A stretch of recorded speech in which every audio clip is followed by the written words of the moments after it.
Hello, everybody. Welcome back to the second last or third last pod of the 2022-2023 season, considering pretty much all sports have come to an end. Like football, we played our last match of the calendar, last club match of the calendar.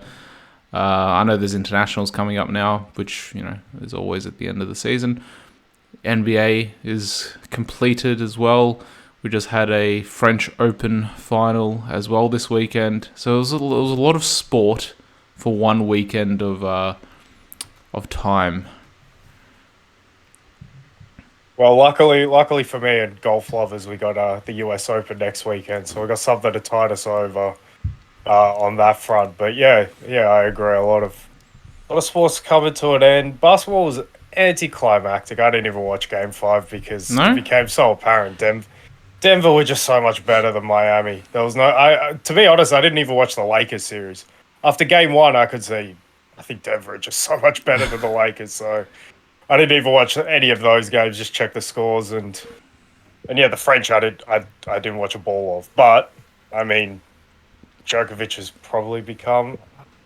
I don't know. It's a matter of preference, but are they leaving? Well, Djokovic might leave them all behind, but did Nadal and Djokovic leave Federer behind, or is it because of Federer's style, because he was the first? You can't leave him behind. A lot of people think of him as the GOAT anyway. You know what? Like, this is I was sort of thinking about it. It'll tie into this. I was thinking about this the other day, and just random thoughts. I was like, for me, I've claimed for a long time that for me, Ronaldinho is the best football player that I've seen. Not live, but like on TV, watching full matches, highlights especially. Better than Ronaldo, better than Messi. His numbers don't necessarily back that up, but just going off the eye test alone. So like just eye test, I think everyone can agree that Ronaldinho is better and definitely more exciting. Wait, better than no? Well, I don't think everyone can agree on that. I mean, I think that's such a subjective. I reckon it'll be a majority. Such a subjective measure. I reckon it'll be a majority. But the way it ties into this is, if you look at the way on generation as well. But if you look at the way that Federer played, like there was just this like grace about it, and he made tennis look easier than what it is. Whereas Nadal and Never Djokovic, looked like he was sweating. yeah, Nadal and Just Djokovic, glided. exactly. And Nadal and Djokovic, they have this tenaciousness about their character, and their talent. Like, they're obviously talented, no doubt about that. But their talent compared to Federer is slightly lower. And the only reason why they've overpassed him is because Federer's already in his 40s, and Djokovic is I think 5 or 6 years younger than him. So Djokovic was coming in as Federer was probably at his peak, maybe starting to tip over a little bit. And think about that, because you could argue like that just strengthens Djokovic's GOAT case, because Federer was still beating people like Nalbandian and Hewitt and players like that, and trying to beat Safin around that time before Nadal and Djokovic and even Murray, I'll throw in, all came through. And that generation came through. So Federer already had however many he had. Djokovic and Nadal had to win them all, with Federer, with the other guy, with Djokovic, with Murray still contending. So to think that he won them all in that time frame, and he doesn't look like he's slowed down. And the thing, I see those three as, you've got the artist in Federer, and then you've got like, it really is fitting that Nadal's logo is the bull, because he's all power, isn't it? In contrast to when he moves on the court, in contrast to Federer, he looks like he's pushing the earth behind him. He's moving so powerfully like that. And I reckon Djokovic for me is the elastic man. Yeah. The flexibility, that guy, you can tell he dedicates himself to like the yoga, that sort of stuff, to stay flexible, and he looks like that on the court. And that's the scary thought, that he really could just keep going. And Nadal, he couldn't play in the French, so age is catching up to him. If he can keep going without Nadal there, he could win them all, man. You know, the crazy thing about Djokovic's resume is like only 3 US Opens. It's a weird one. A lot of, but like if you look at, I guess the last 20 years of the US Open, like that's been the one Weird tournament. winners. Yeah, that's been the one tournament where someone outside of that top 4 or top 3 has cracked in and won a Grand Slam. Like you had Cilic there, you had Wawrinka. I know Wawrinka's won Wimbledon as well, and I think the Oz Open. I think he's won. I thought it was 2 Frenches and an Oz. I don't think he's won the French. I'm pretty sure he's won the French. Maybe he hasn't won Wimbledon, but anyway, regardless. But my point is like the US Open has been the one. I think Nishikori as well has won the US Open. Yeah, I made a final. There's been weird finalists. Yeah, that's the one where you been get those winners. Yeah, that's been the one where you get this winner outside of that top 3, top 4, which then brings the question, because that's the last Grand Slam of the season. Is there less?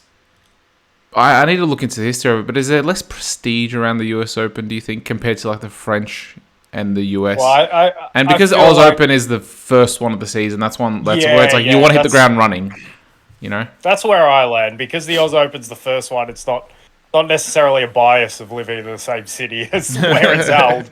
But I'm pretty sure Americans would look at the Oz Open and think, well, why is that more prestigious than our tournament? Because it's the first one. Yeah, that's pretty much where I land. Yeah, it gives you that momentum going into like the rest of the season. Exactly. And the unimpeachable one is Wimbledon, obviously. Yes.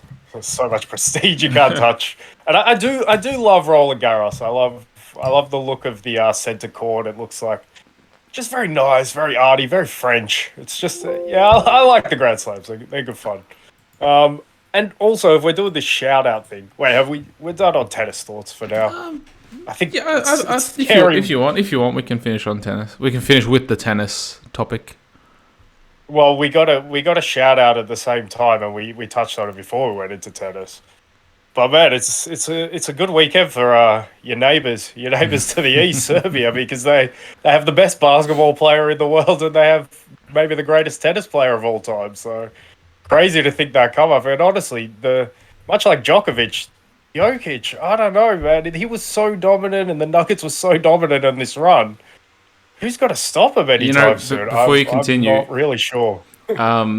Yesterday, like there's a sports betting place just like in my building, like on the ground floor, because I think even from memory, even in Australia, the ground floor is generally like little shops and stuff like that, and kiosks, and then like the rest of it is like a residential building.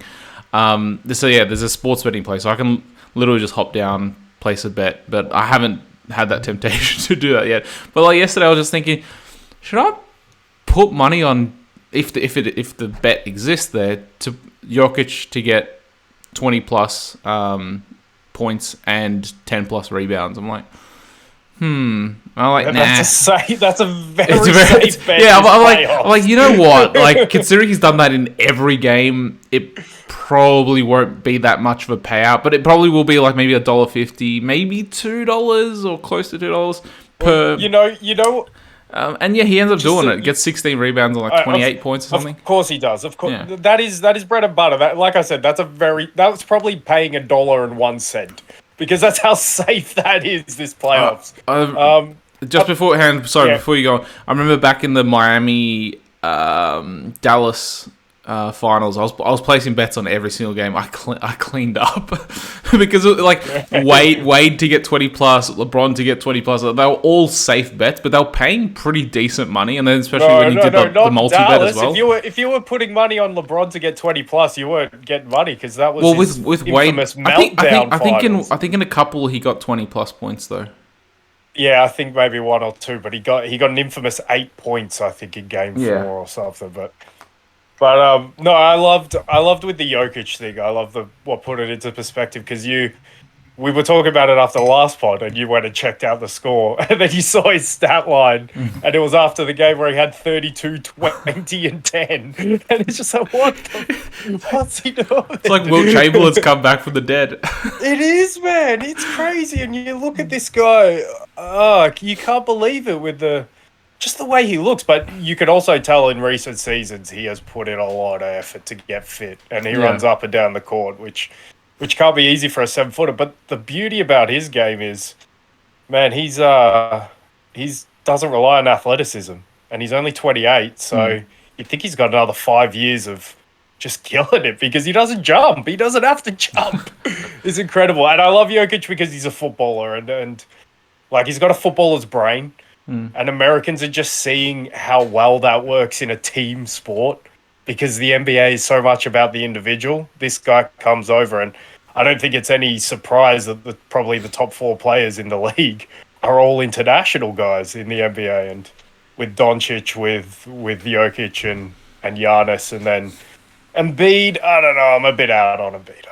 I don't love Embiid, but he's dominant, and he's from Cameroon. So I love that they're seeing this. I love that they're seeing with what a guy who sort of brings that brain and that mindset, or what several guys who do that can sort of do in a team sport, but as well. I kind of love the individualistic stuff of the NBA, but if you don't have a star like LeBron, if Curry's not in the finals, if you don't have Kevin Durant in the finals, it's like, all right, this is probably the next best thing. It'll be interesting to see if Jokic becomes a huge star, though. Like, I don't know. He's got to be the way he plays, but like he's this pudgy white dude from Serbia in the NBA. It's like, how much are people going to care? But his game is unbelievable. They did a couple of days ago. They did like a news special, like even here, like a 10-minute news special on him or something, and like they should just showed like where he grew up playing and everything like that. It's like it's one of those typical like football stories, like grew up playing on the streets in like some like little village and stuff like that, and then like just showed talent, made it big. And like when he was younger, he was like this little fatty Pumbaa, like no offense, but yeah, like he was like pudgy and everything. He was like, you know, he was like one of those short kids that like, you know, was like very wide, and then like he loved food and everything. But then like he just shot up. Yeah. And I think for this run, I think the finals were the Western Conference Finals, where in the bubble where Denver were beaten by the Lakers, and I just thought Anthony Davis and LeBron was still like near the end of his prime. He's like definitely out of his prime now, but he's still freaking awesome. But when the Lakers beat him down 4-1, and you could just see it come back full circle 3 years later, same stage, and the Denver just went, we are so much better than you, and Jokic turned it full circle. And then I don't know how Miami were there. We talked about it last pod, but yeah.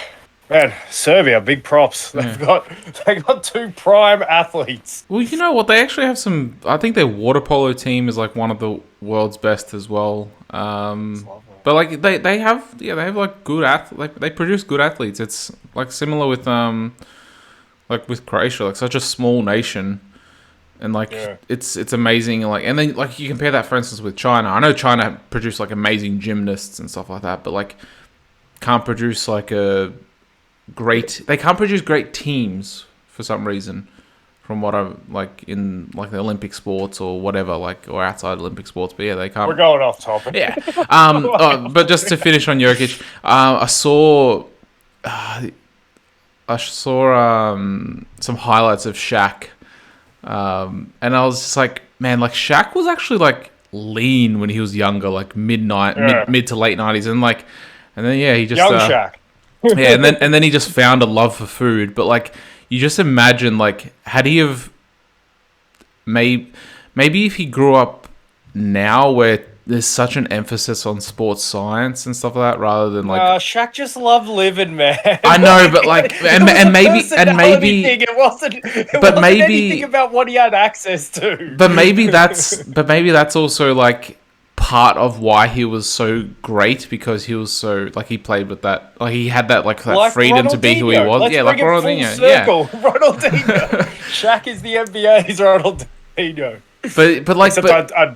But dude, Ronaldinho's much more beautiful to watch. Yeah, but my point is, like, if Shaq had have kept like that lean body, like throughout his career, and then when he retired, just decided, oh, fuck it, I'm gonna eat like whatever the hell I want, party as much as I want. He probably would have won like 10 rings, probably.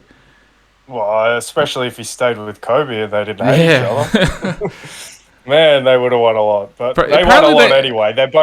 they're both probably in the top 10 of all time. So Yeah, that's not too bad. they didn't even talk apparently, like at all. They didn't Oh, talk. they hated each other towards That's the end. amazing that they hated each other, but they still won like 3 championships in a row as well, Yeah, right? there's heaps of stories of it out there. But oh man, I reckon enough of our tangent, enough of our talking about everything other than what we are sort of here to talk about. And we had a kind of big game in the Champions League final. I don't know. Ooh, do I want to start with this question or do I want to let you sort of take us? No, I'll start with this question. Who do Go you on. think was man of the match in that game? This is my first sort of sticking point. No one. I don't think there was any standout. I have a pretty clear one. I I was want to see if watching. you could I don't get know. I was that. watching the game and I just didn't see like any standout player really, like either from City or Inter. And I'm gonna throw before you take the reins. I'm gonna throw this statement back at you. I believe that on the day, the better team lost. Absolutely, I totally agree. I don't But think it over the was. season, the better team won. Yeah, no, I agree with that comment 100%. And I don't think it was an egregious amount that Inter were the better team in the No, it was like final. Yeah, I don't think it was enough to take out that margin where City get a goal like they did. I actually thought it was a really good game. it I get was. your point on. I get sorry. It was a good game. Yeah, yeah. I get your point on maybe no standards. I had a clear one, but like maybe just little moments where the quality wasn't quite there for either team, which is understandable. You always give a little bit of leeway in an occasion like this. But the tactical game, which I guess we'll touch on it a bit, but the reason I asked who you thought man of the match was because this is sort of been a little bit of a bugbear for me that I haven't really noticed until right now. Because for me, my clear man of the match was Ruben Diaz. I thought Yeah, in the first I can see half, that. in particular, where Pep was getting agitated, where City weren't dominating the game, or it wasn't an open game like it became in the second half, where they just didn't. They had control, but it wasn't good control. I thought he was immense. I thought any ball that was lumped into the middle there, he was winning. I thought any cross that was coming in, particularly from set pieces, it seemed like he was getting his head to it.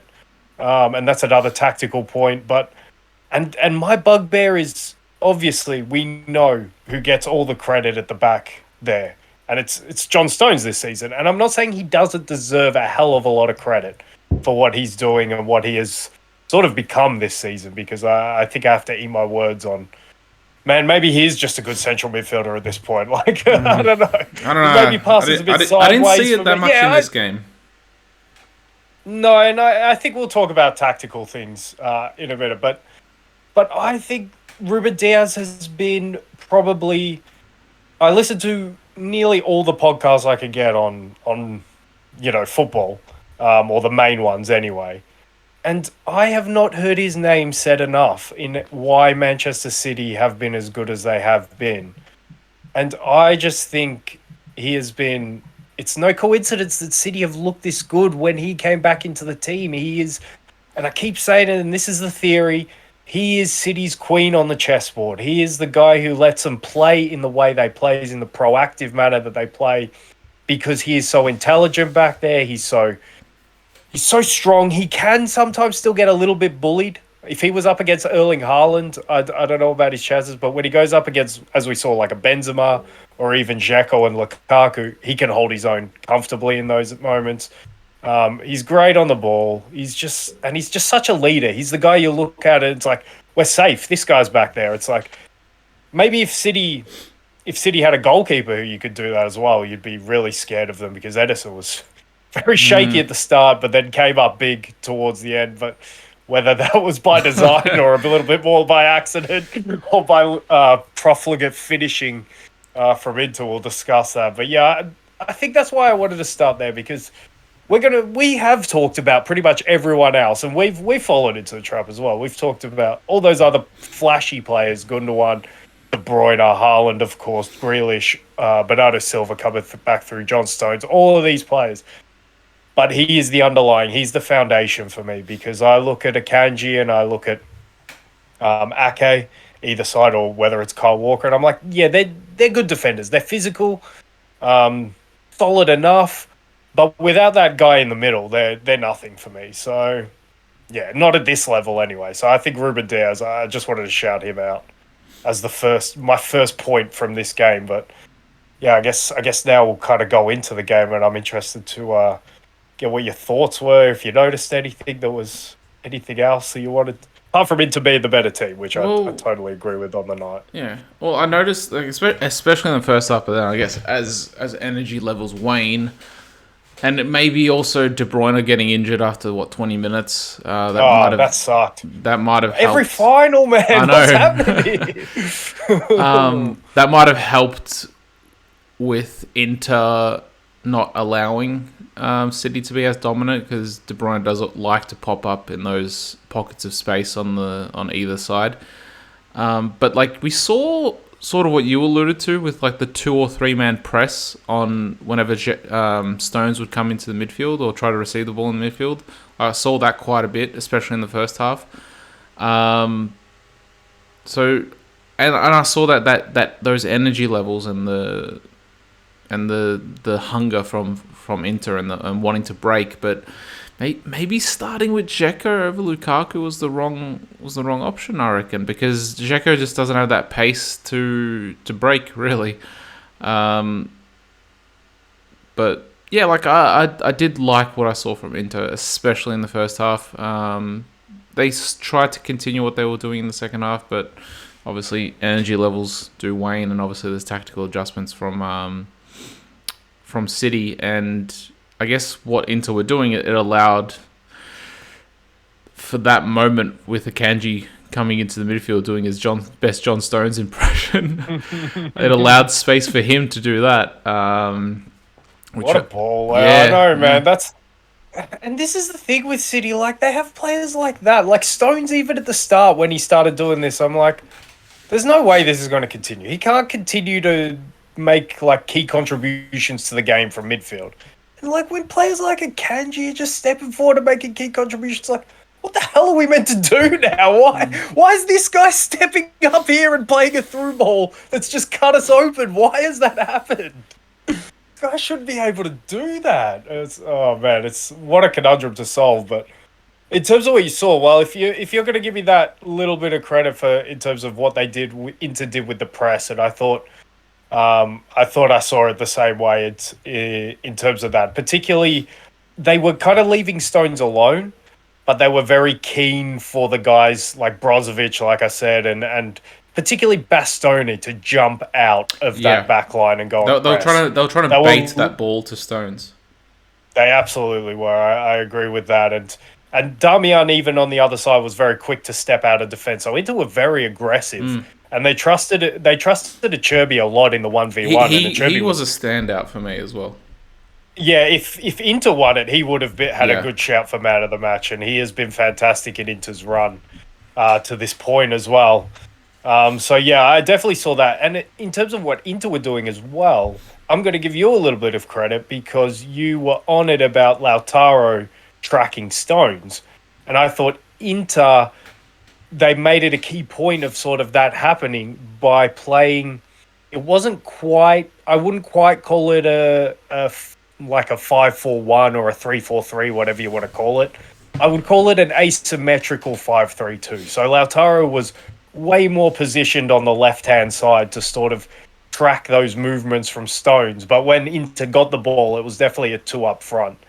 So it just became a little bit lopsided. I think Inter made it a point, like you said, to track those Stones runs through Lautaro to a point, obviously, and then leave the bait open if they saw an opportunity there.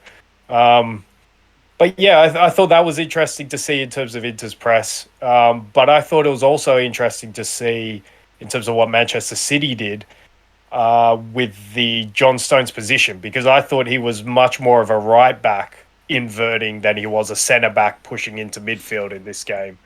And why I think he did that and why I think he chose Akanji over Kyle Walker is because he wanted the height in the set pieces, he wanted height in the box, nothing that Inter pumped into the box.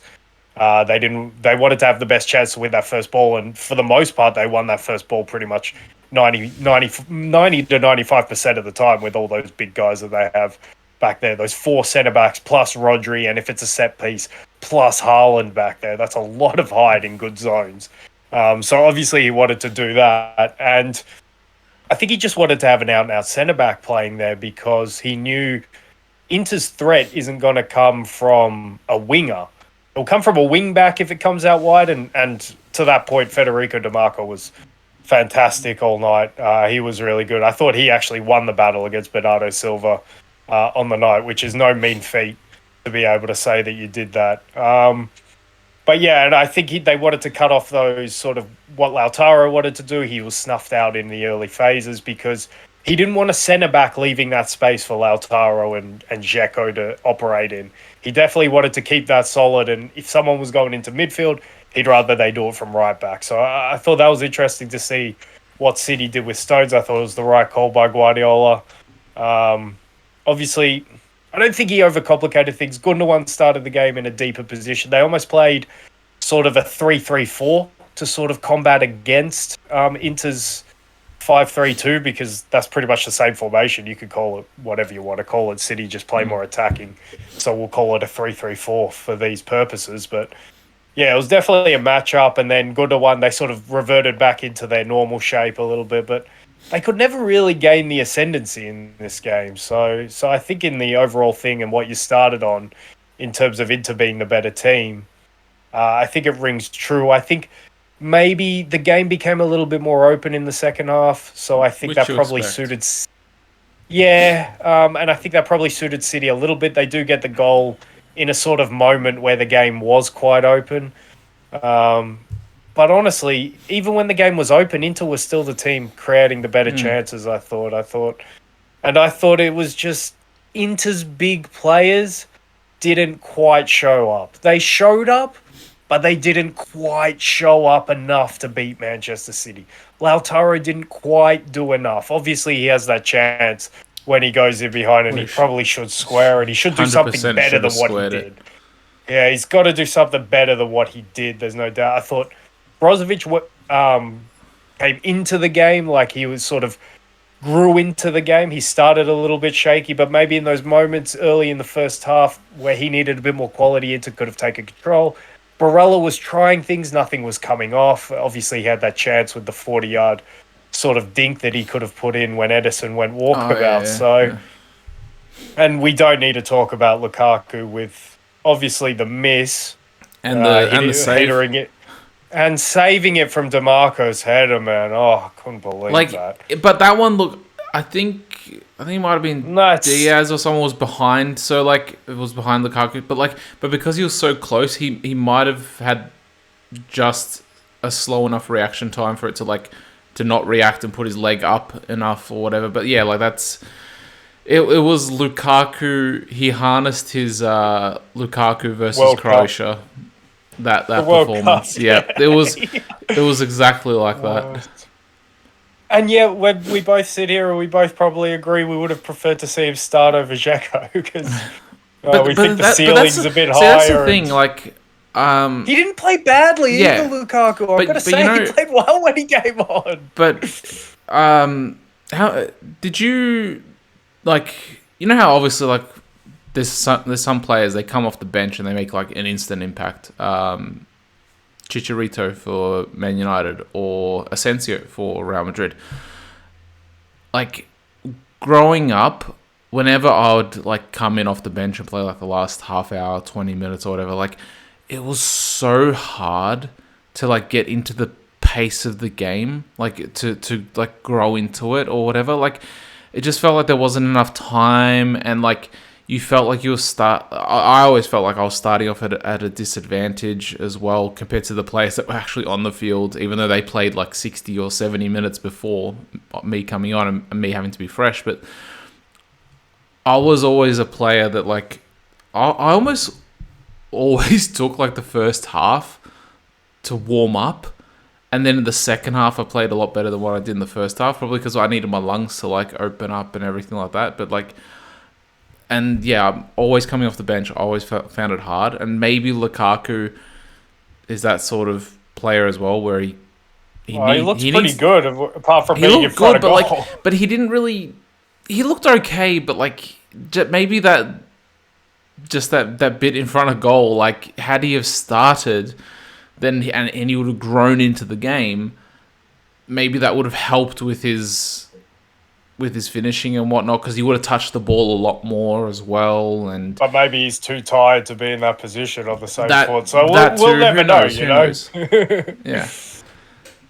But yeah, it's a shame to say that, because like I've seen like interviews of him and stuff. He seems like a pretty decent person. Well, don't tell the Chelsea fans that we're giving his interview about wanting to go back to Inter after 6 months at the club. No, honestly, I think there's a striker in there. I'm not breaking ground in saying that, but he's become a bit of a meme. Yeah, a meme. A meme. But a meme. But man, like, I don't know. Chelsea kind of need a striker. Would it be the worst thing, him coming back? I don't know. Well, we'll have to cross that bridge when we come to it. But in terms of the game, I'm just trying to think. Is there anything we're missing? Because I think we've gone through the order. I think we've hit on tactical stuff, key performers. Not really. Is it time to hit some bigger picture stuff? What would your bigger picture stuff allude to? Because mine would be that. Yeah, go. You go. Mine would be that this City team might be at possibly towards the end of an era. At least this iteration, because I know there's like young players. There are some young players coming in, like Calvin Phillips. He might have his redemption arc next season, especially if Gundogan actually leaves and doesn't sign an extension. Bernardo Silva was rumored to leave at the start of this season, and like now that a lot of these guys have actually won the one trophy that has eluded the club for so long, or not for so long, like 10 years since the had to get the little dig in. Who are they? United Arab Emirates. Since they came in, like it's the one trophy that's eluded them, and now that a lot of these players have delivered, the ones that have been there for a while, like the two that I mentioned, Gundogan and Bernardo Silva, they could end up leaving. They'd be like, oh well, look, we just gave these guys the trophy that they've been wanting for years. Gundogan's out of contract, and Bernardo Silva, he's wanted to go to Barca, and Barca wants him. So there's certain outgoings, and who knows who will come in. And we saw with Jack Grealish, for instance, he needed a whole season to adjust to the Jack Grealish that we see this season and a half even. That's why I think your Calvin Phillips point is pretty good as well. We might see a resurgence. We might see the player that City bought next season. So there's a watch this space there. And honestly, if he comes in one of those roles, converting between a defender and a midfielder, he's perfectly suited to it, and he's such another physical presence. Kind of makes them in this system kind of scary. Is there only two players you think from the starting 11, the ideal City starting 11? But Walker's given no indication that he'll leave, but he's already 31, 32, I think. I know, but he continues to be the quickest defender in the world, comfortably. But that will start to come off, even if it's like 1% per year or something, or 2% per year. So do you want to... We'll do it this way. We'll put it at 3, because I agree Bernardo Silva and Gundogan, their futures are up in the air. Even De Bruyne. Because De Bruyne's that's 32. What I was going to say. I was going to say De Bruyne's a half and Walker's a half then, I feel. Because... they've, like you said, they've given no indication, because Kevin De Bruyne's maybe not had his overall best, consistently best season of his career, but in terms of the impact he's made, maybe the best season of his career. Yeah. And Kyle Walker's had one of his best, second halves of the season to his career as well. He wasn't great in the first half of the season, but... So they haven't given the indication. They might still be at that level next season, but I agree. There's question marks given age, given the intensity that they've had to play at for all of these years to accomplish what they've done. and there's no doubt those would be big losses. But De Bruyne, like that half is easily taken up by Julian Alvarez, who looks fantastic. Obviously not the whole. If you lose a whole Kevin De Bruyne, I don't think Julian Alvarez can slot in next season and be as good as De Bruyne. Obviously, Gundogan, I'm still not sure that he's going to go. We'll see. I don't know. I don't know what's going to happen with that one. How do you replace him? It might be that Calvin Phillips thing. I don't know. He might need some replacing. I don't know if there was like talk about Joshua Kimmich. I heard his name being rounded around, and I thought that would actually be a really good signing for Manchester City if they got him. Given that he doesn't need to be the presence in that midfield, given his intelligence and leadership, that would be a top signing in there. And then you think Bernardo Silva, well, Phil Foden just easily slots into that role, or Riyad Mahrez, whoever you want. But then this is weakening the squad overall. I think a little bit, but obviously City, I'm not going to say are going to spend money, because just on a side note, I think all that talk about the morality and all of the stuff around how City have got here is absolute bullshit. And trust me, I want to be the first person to pile on like invalidating a Manchester City title, but honestly, they've just spent their money smarter than everyone else, and Newcastle are doing the same thing. And I don't. If those 115 allegations turn out to be true, then it's not about them spending. Yes, they've spent the money really well, but they've also spent it in an illegal way, or one that breaks the rules. So when you have that over your head, but we'll see about that. Who knows? I kind of feel the way I feel about the City situation, the way I felt about the Juve situation. I think if everything that every club was brought to light, if every club was brought to light, I think they'd be looking at a similar amount of charges, to be quite honest. It's just Man City are an easy target. They don't have the history. They've got the money coming from the Middle East. It's like, all right, let's investigate them. Yeah, but let's get on top of them. They've been making like offshore bank accounts to like pay players and coaches more and stuff. Like when you have that sort of stuff going around, it's like there's always something dodgy, like offshore bank accounts. Like, come on. I get it. You shouldn't be breaking rules. The rules are there to be followed, whatever. But every club's trying to spend money, and they've just, I don't know, they've broken a few. I just don't. I don't agree with that. I don't agree with that point, because I think when you look at how much money is just in football in general, I think to diminish what they've accomplished, I think is just wrong, to be quite honest. Because again, I don't think they've done that much different to what a lot of clubs would have been doing. But I might be wrong. I might be speaking out of my ass, but that's just the way I feel about it. If we want to play that game, we'll be here all year. Let's if we want to get rid of that crap, just get rid of all of this investment into football and make it more organic. It'll be less money in the game, and people won't be happy about that, but they're not the kind of people that I think should have a say in what goes on in football. But that's not going to change, because money talks. But anyway, that's a side note. I just wanted to say that as a side quest. But in terms of City continuing, they might not be quite as strong, but we will see if they build in the summer, and you've got to expect they might get a few shrewd people. Yeah, we need to see who comes in, because if like you know how you mentioned, like Foden comes in for Bernardo Silva. If Calvin Phillips can have his resurgence, he just comes in for Gundogan if those two end up leaving. Like, yes, the starting 11 stays probably the same strength, thereabouts, maybe 1 or 2% less or more, depending on how you look at it. Well, also remember, Erling Haaland's only 22. Exactly. But like I said, like if those two players leave, and then you obviously have to bring those two players off the bench into the starting 11, then their squad is weakened, which means that it should affect their league performance, you would imagine, considering it's... Coming from the guy who supports the team who finished second. Well, no, but like... they be a little bit weaker for the league next season? Well, but it's true, because if you look at, for instance, Arsenal, what I believe impacted them the most was their lack of depth in the squad. I was even saying it last season, our starting 11 is good enough to compete with City and Liverpool, but we don't have that strength of depth to compete. Because if we have one or two injuries, we're already at a massive disadvantage. And it's true. Like if that happens to City, like if they have those outgoings and they don't really bring anyone in, like who comes in? Your boy Rico Lewis.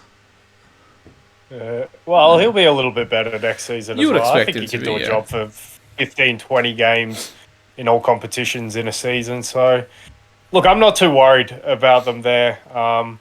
They might not be this elite level team with people like Bernardo, Gundogan, maybe De Bruyne falling off, but they'll still be challenging for nearly everything, I think. And I think to not think that would almost be doubting Pep at this stage. And I'm absolutely done doubting Pep when it comes to league things because he's unbelievable in the league. Well, anyway, I don't think he's ever given us a reason to doubt him in terms of what he does in the league, in terms of Yeah. the consistency he gets his teams to play with. It's incredible. He gave us maybe a reason in the middle part of this season, but boy, howdy did he turn that thing around? Because look at him now, treble winners, and that's the first time we've said that on the pod, and they are treble winners, which is crazy to think they've won it all, and I'm a little bit disappointed because my bigger picture thing is, or actually, I'll throw it to you and get your opinion on it I because I think you know. I have a feeling Yeah, I know what it's you going to know be, the but you question. asked. But you asked. No, all right, you tell me. You tell me what you think it will be. It's going to be similar to your Liverpool question last year. Are they, as City, the best team over the last 5 years or something like that? No, I think they've put. I think you could probably say they probably are now because you've taken this. If it's from this season, you've taken out that 2018 Real Madrid Champions League. So their argument is only 1-1 now. Liverpool have only won one in there, but City have all the league titles. So it's almost put that one to bed. But my question was going to be, which City team do you think was better, this season's or last season's? I enjoyed watching last season's more. I think last season's was better as well, I'm going to say. And that's why I'm a little bit disappointed because I guess we thought after City got knocked out in the semi-finals last season and then after City got Erling Haaland, we all thought he's going to make the difference. He's going to come in and be the difference maker in these games. It didn't turn out that way at all because he scored one goal in 8 games, and this is the key end of the season. No goals in either of the major cup finals, and hardly any goals in the run-in down here. It's been people like Gundogan, De Bruyne, Grealish. It's been those players, and I'm not criticizing for this because he scored 50 goals this season. I'm not, but I predicted this at the start of the season. I think he comes in and makes them unstoppable in the league because of his consistency, because of his age, but not necessarily. But on the same token, on the same side of the coin, because of his age, I don't think he's quite ready to make the difference in these big games yet. And I think it kind of bared out that way. And the scary thought is, City won it anyway. They won it without this guy having to do much down the stretch. So the fact that they never really lost last season's identity in the way that they could dominate games with possessions, they lost the identity in terms of the tactical play, the way they inverted the fullbacks. I thought was better last season. I thought the shape in general. I thought the way they contained and played off second balls was a little bit better last season. But one thing you cannot doubt is that this season's team has over last season's team and is the resilience, the grit, the grind, the ability to win games in this manner. And I'm always a little bit hesitant to say that because I don't know how much of it is true. I don't know how much of it is a myth. Like, is playing badly and getting results just luck, or is it some sort of intangible, sort of psychological thing?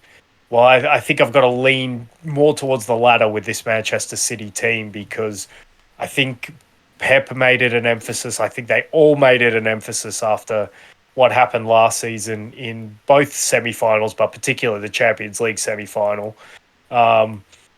They made it an emphasis that even when we don't play well, we're going to make sure we win these games. We don't need to play well all the time. And they've unlocked that. And that is, as we keep saying, so admirable. But in terms of who I think the better team was, I think last season's team was better. And I think if they just got moments of luck in key moments, and if Real Madrid weren't destined to win it, written in the stars, as Matti would say, then I think they could have easily walked away with at least a treble last season, and probably more deservingly so for me. And that's hard to say given how good this team has been in recent months to do what they've done to win the treble, which is an unbelievable achievement, obviously. Do you reckon? Do you reckon now after City's won the treble, Gary Neville wishes he wasn't such a hard ass on Arsenal and wishes that that they actually won the league?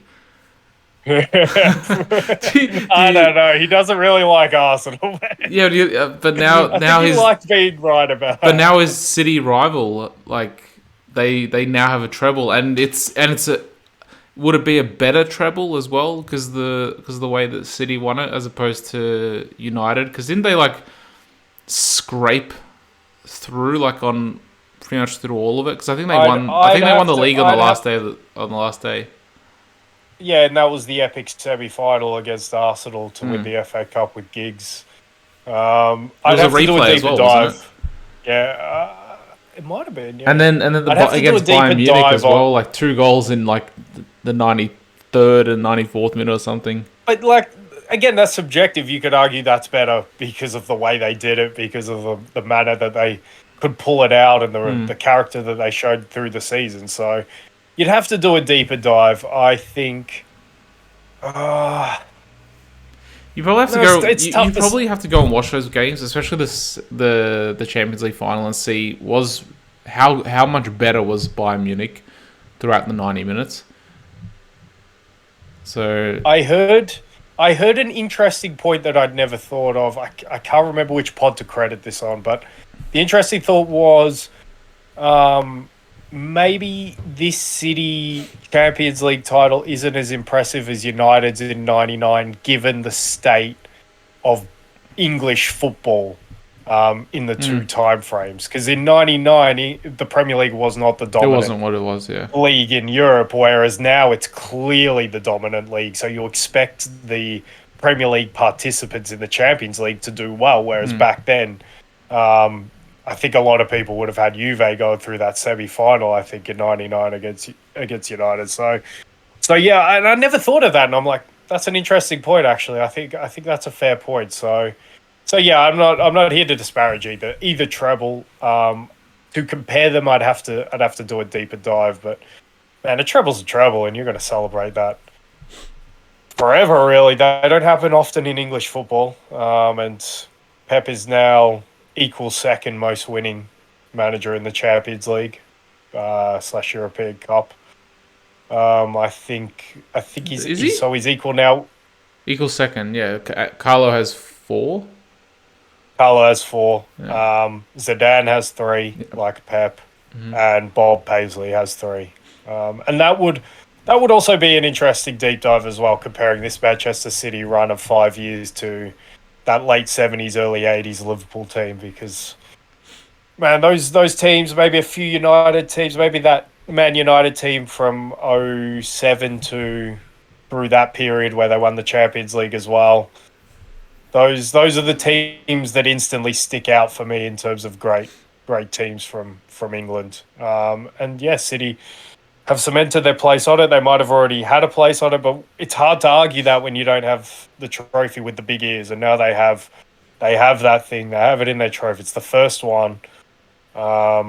Crazy what you have to overcome to do that. We've talked about it. You have to overcome all the 60 whatever years of history that the European Cup has to put a new name on it at this stage. And they've beaten their heads against walls in previous seasons. They've been either the best or one of the best teams in Europe for, like we say, at least 5 seasons now. And to finally break through, yeah, you talked about they deserved it on the season. They deserved it on a lot of seasons for tonight. And honestly, as much as I don't like City, it is time. It's time that they had it. It's time that they won it for their dominance. And kudos to Pep. Kudos to that team. They're a fantastic team, and they deserve what they got.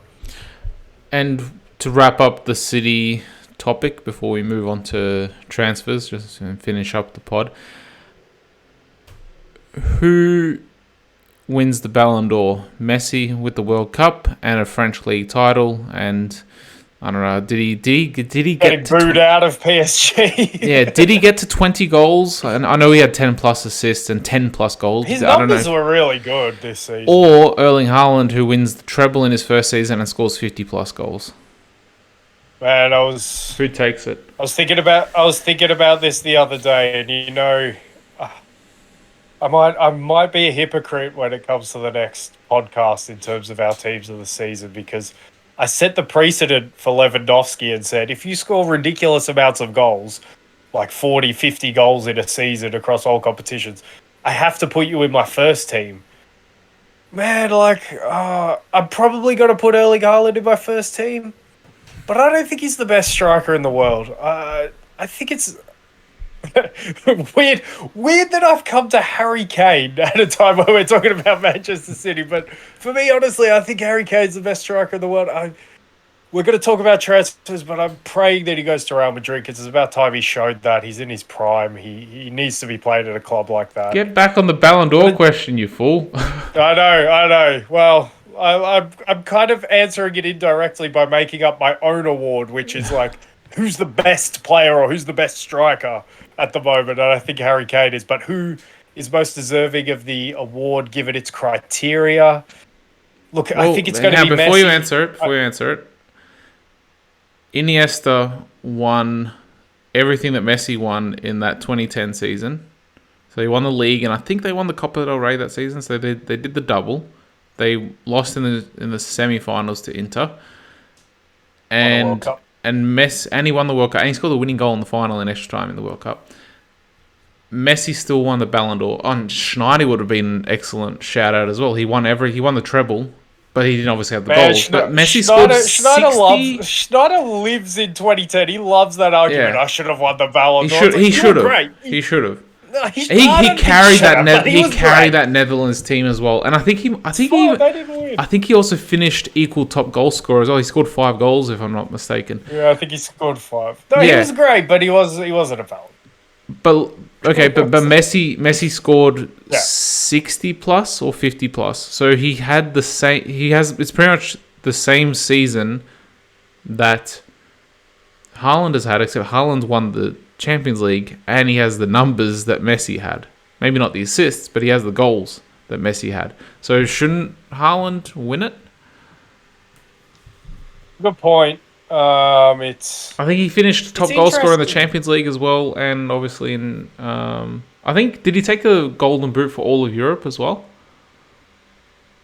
Sure he did. I'm pretty sure he did. I'm pretty sure he did. It's interesting that no Spanish player won the Ballon d'Or of 2010. I will give you that. Exactly. That is fascinating. But when Messi's putting up those numbers for a year, and I think it was calendar year back then. Yeah. I don't know. That was the start of Messi, so I think it made sense. But maybe Messi and Ronaldo have blunted us to that, so Haaland's achievement doesn't seem as impressive. Haaland definitely hasn't achieved his with the amount of grace that Messi did either, we've got to say. Messi, when he plays football, he looks like an alien.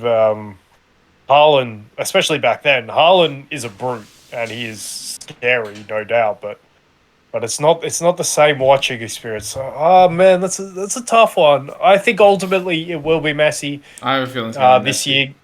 Yeah, given his reputation and given what the criteria has been every year except for 2010, in terms of if you win a World Cup and you're the key man, you win a Ballon d'Or. Yeah, I think it will be who it should be.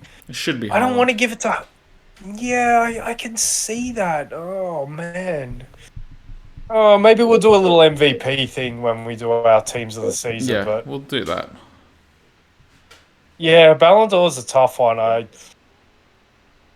It's tough because I can't give it to a hugely standout performer, but yeah, no, Haaland and Messi, they're the only two, aren't they? They really are.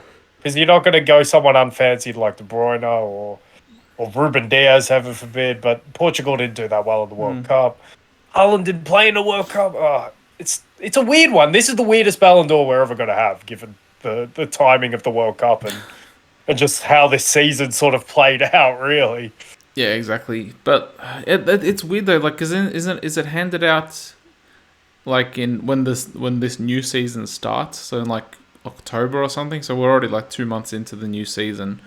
Because I think that's when Benzema yeah. got it last year. So I don't Yeah, know I think if they've changed the If timing. Haaland scores another 15 goals in the opening like Uh, 8-10 games. It's like, well, he's just like cementing what he did last season. But look, for me, I know it's a hard one because I know Messi missed out on the Golden Boot of the World Cup by 1 goal. And he obviously did carry that Argentina team. It was a Maradona-esque performance. But yeah. but he already got the golden. He got the golden ball for that. Like Yeah. that's what that award signifies. Yeah, We don't so have to give him I the reckon- Ballon d'Or as well. I reckon Haaland should get it. Over Yeah, like it's got to be. It's got the more I think about it, it's got to be a City player. Yeah, because I it's like totally over the agree with course you of an there. entire season as well, and it's his first Treble. season Yeah. in England I as well. agree. So It's got to be Haaland for the numbers that he's put up, the consistency that he's shown. It's weird because I haven't been overly impressed by it, honestly. But the Probably 'cause we the start expected was it. crazy. The start was I don't think we expected it. The start was crazy. I just think it's the kind of the manner he did it, and especially when he started taking penalties. I was just a bit not iffy because that's what a striker should do, but I was just a bit like, all right, so he's sort of getting these numbers now doing this. Like for example, I know I'm going to harp it back on it, but those the Mo Salah first season he didn't take a penalty where he broke the record with 32 in the season, and the Luis Suarez 31 goal season he didn't take a penalty, and I would say that the Mo Salah season wasn't that impressive either. It didn't look great, but he scored a shitload of goals. The Luis Suarez 31 goal. Like if you have a spare 10 minutes, I urge you go and just watch every goal in sequence that he scored that season. There's just a point in the middle there where he's just like, especially the 4 he scored against Norwich. But like, there's a point where he's just outdoing himself for goal of the month award or goal of the season, or it's just what's he doing? He's scoring headers from the edge of the 18-yard box. He's scoring 40-yard half volleys. He's flicking balls over people's heads and hitting half volleys into the corner. It was unbelievable. That season of goals I was impressed with, but. I don't know. When you get these numbers, who the hell am I to criticize or say that I'm not impressed by something? What the hell am I talking about? it's sort of what you said, like because of Messi and Ronaldo putting up 50 every year for like 10 years almost, we're probably a little bit dulled by it, and then like Lewandowski started doing it as well. Yeah. So yeah, we're probably a little The bit. Andy Murray of that generation, the forgotten guy. Yeah. But look, let's move on. Let's finish up with some transfer news or whatnot. Declan Rice, apparently 100 million pounds it's been agreed between Arsenal and West Ham. So apparently that's Where have all. you seen this? We need sources. We need sources. Well, I saw it. The Football.London, Declan Rice has perfect shirt number available as Arsenal make £100 million transfer breakthrough. This is an hour ago. But yeah, like there's all the reports are that there's basically an agreement between Arsenal and West Ham. So well, like we touched on, this one makes sense, doesn't yeah, it? 100%. This one's gonna go.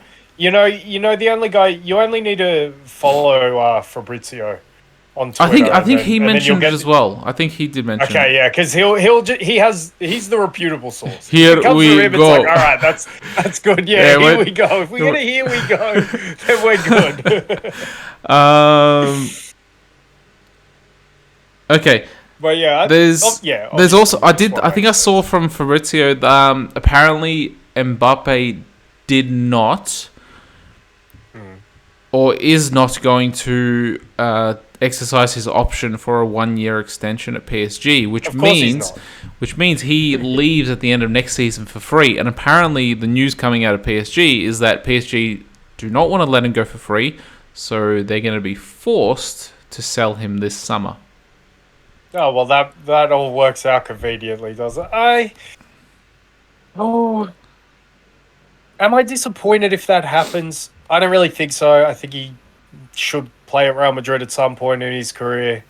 I think they've both made the eyes at each other. And then something happened last season where he stayed at PSG.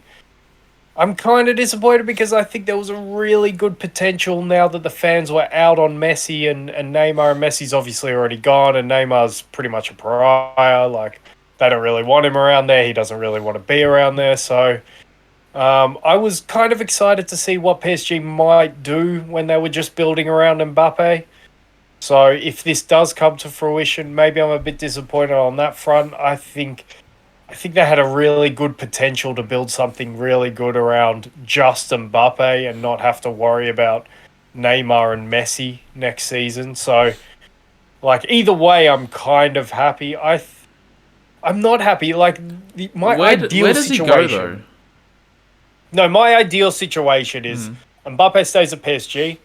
PSG build properly. We've talked about potential solutions for them. I think an all-French front line with Colomboani and Moussa Diaby, and then getting a reinforcement like João Paulinho as the holding midfielder. And honestly, I think if they get those reinforcements, maybe another centre-back to guard against Kimpembe's injury proneness, they look like a really formidable team if they get those sort of pieces in. And the other thing I want to happen and why I don't want Mbappe to go to Real Madrid this summer is because I want Harry Kane to go to Real Madrid so badly. It's just so much of a better fit. He just comes in, he gets a new toy to play with like Vinny. Because remember when Son was in his prime, Kane and Son were great, and that seems like ages ago. It was only a couple seasons ago. I'll be interested to see what Ange can get out of Son, can get out of Kane maybe if he stays. That's such an interesting one. What would you do if you were Real Madrid? Oh man. See, if Mbappe wasn't so vocal about not wanting to play as a number 9, I'd go for Mbappe because he's 24, and then you have.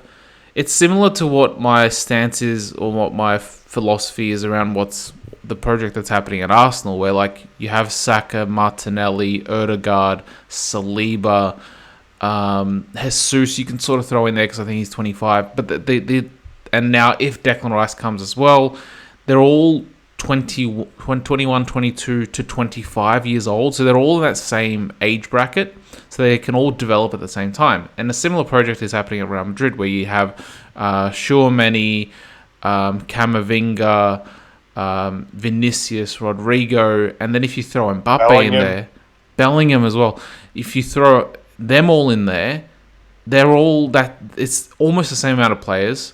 They're all that same 21, 22 to 25 years old. So they're all going to develop over the next 5 years together. And then if you throw Gvardiol in there, if they go for him next season or even this year, who knows? But like, man, that is an unstoppable team. But the problem is that Mbappe doesn't want to play up front. But you know what? I reckon Ancelotti, he could unlock a very fluid front three because Benzema floated to the wings as well. Well, that's a question mark whether Ancelotti's even there. Yeah, that too. I think he did sign an extension. I'm pretty sure. Did he? I didn't see that. I know all the talk has been that, but I could flip that around, and I get every point that you made in terms of the ages lining up, and it's Kylian Mbappe for God's sake. So if you can get him, you try and get him. But I could flip it around and say, imagine having a facilitator yet a goal scorer like Harry Kane, having all of those young teammates to play with. Imagine him just being able to spray balls to them, having them do the running for him. Imagine him just basically doing the Benzema role. I know it's a better fit. Probably about as good as... Sorry? It's a better fit, I know that, but I'm just thinking about... How old is Harry? He's about 30. I think he's 30. I think he's 30. For me, that's a perfect age. He goes into Real Madrid as, like we said, as a national captain, as a guy who's been there, done that, experienced the biggest stage before. I think he goes in his prime. I think it makes sense. And then I think, because that's the question. You raised the question as well. Where else does Kylian Mbappe go? So can Real Madrid just have 2 or 3 years of Harry Kane's prime and then go back in for Mbappe later on? That might be interesting as well, because does something happen where Vinny wants to move on? We know it's well publicized about the way Vinny's being treated in Spain. Yeah, that's obviously the horrible racism that he's subjected to. So, and he's getting fed up of it, and you don't really see that in the Premier League. So that league might interest him in the future. Yeah. So, and then maybe Kylian Mbappe becomes a more viable option. Because you need a left winger. So, yeah, I don't know. If I was Real Madrid, I'm leaning more to Harry Kane, I must say. And especially maybe even to save a little bit of face after what Mbappe did to us last summer. Where he's like, yeah, he's coming, and then he doesn't come. And it's like, well, we don't want to go back in for you straight away now. You've kind of soured us on that one. Well, and Real Madrid seem like the kind of club who like to make messages like that. But you know what? Like, if you're Mbappe, for instance, and we've seen how he plays, where he doesn't like to press, or he hasn't shown that he likes to press. That rules Newcastle out, because Eddie Howe's going to demand that from him. He's not going to Newcastle. No, but I know, but Newcastle have the money to get him. That's what I'm.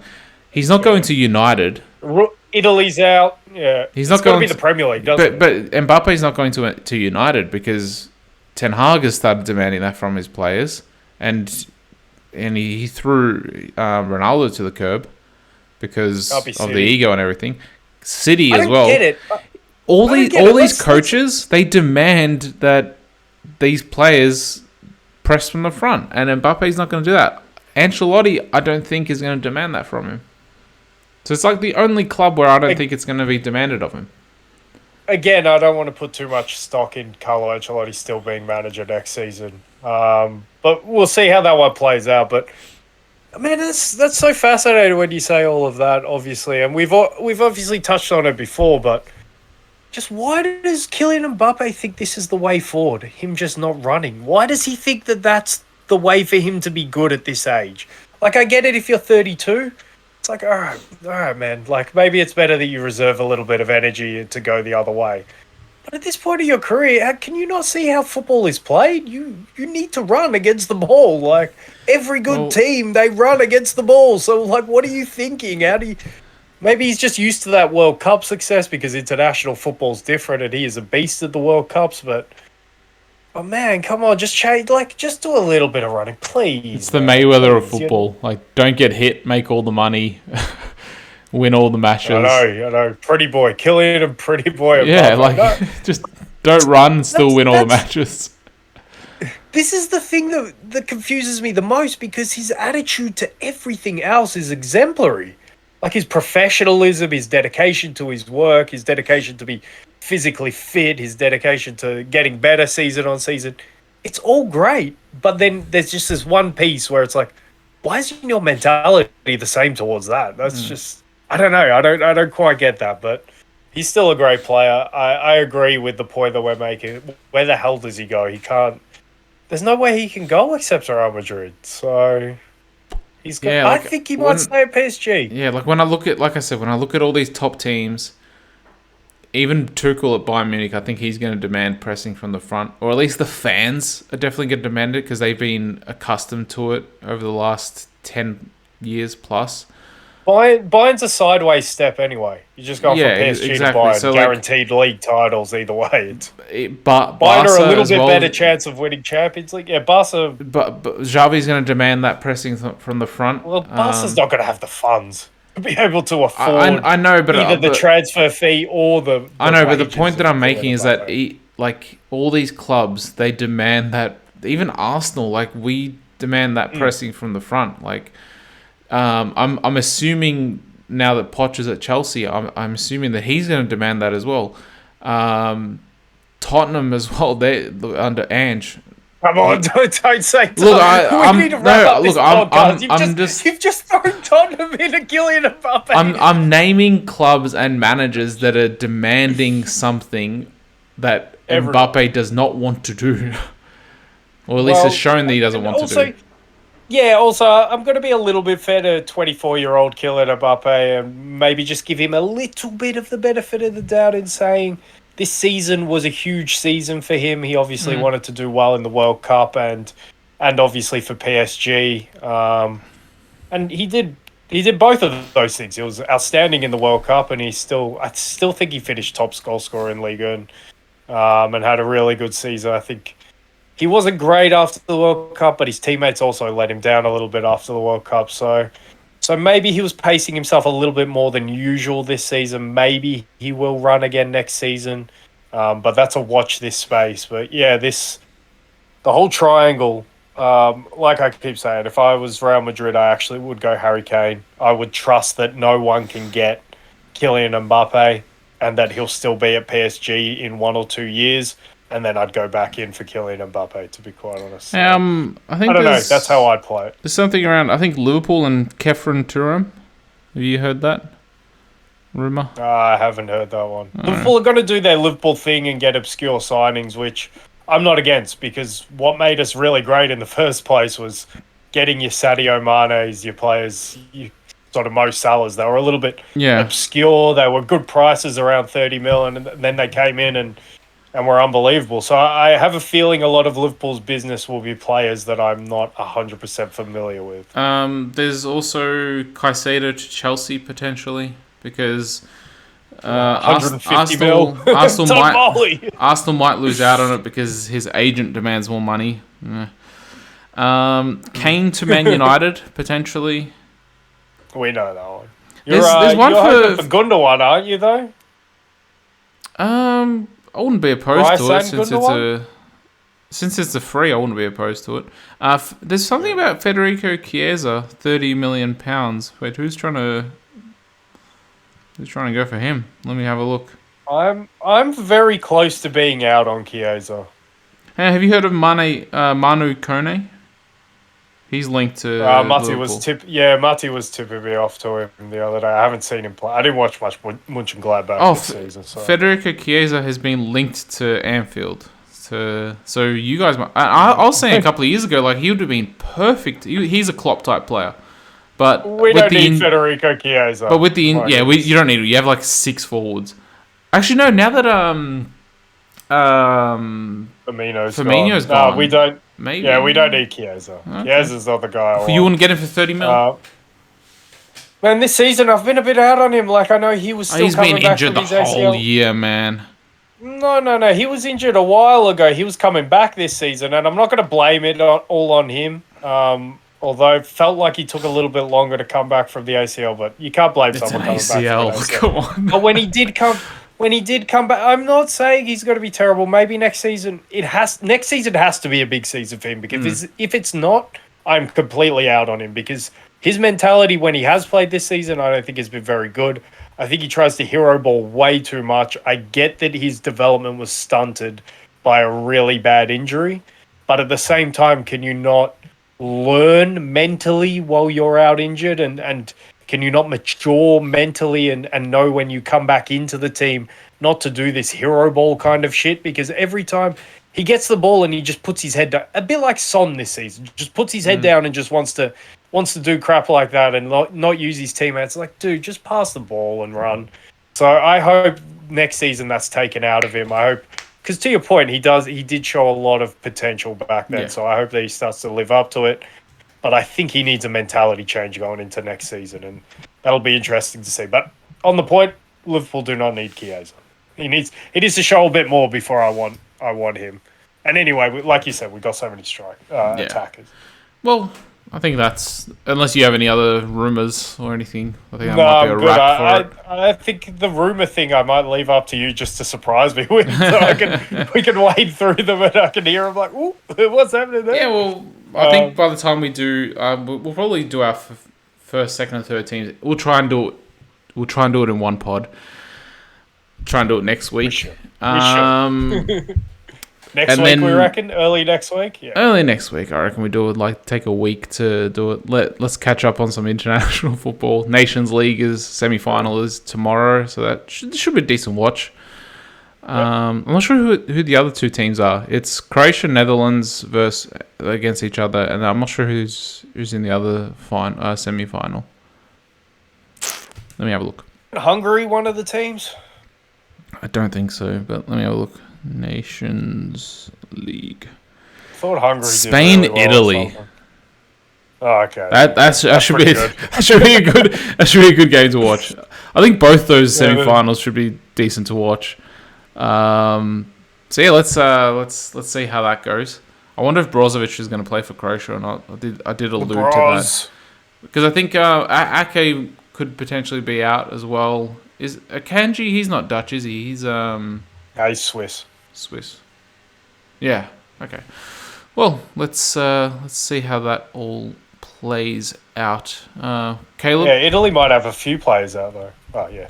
Yeah, I imagine Like you think Italy would have a few. all those players played for Inter, yeah. Well, let's see how that all goes down. Hopefully Croatia win, and hopefully we get a good game in the other one. Good game in both of them, actually. So, Caleb, if there's nothing else to add, we'll reconvene next week with our first, second, and third teams. And, thanks everyone listening. Make sure you like, subscribe, and all that good stuff. And thanks for coming, and bye for now.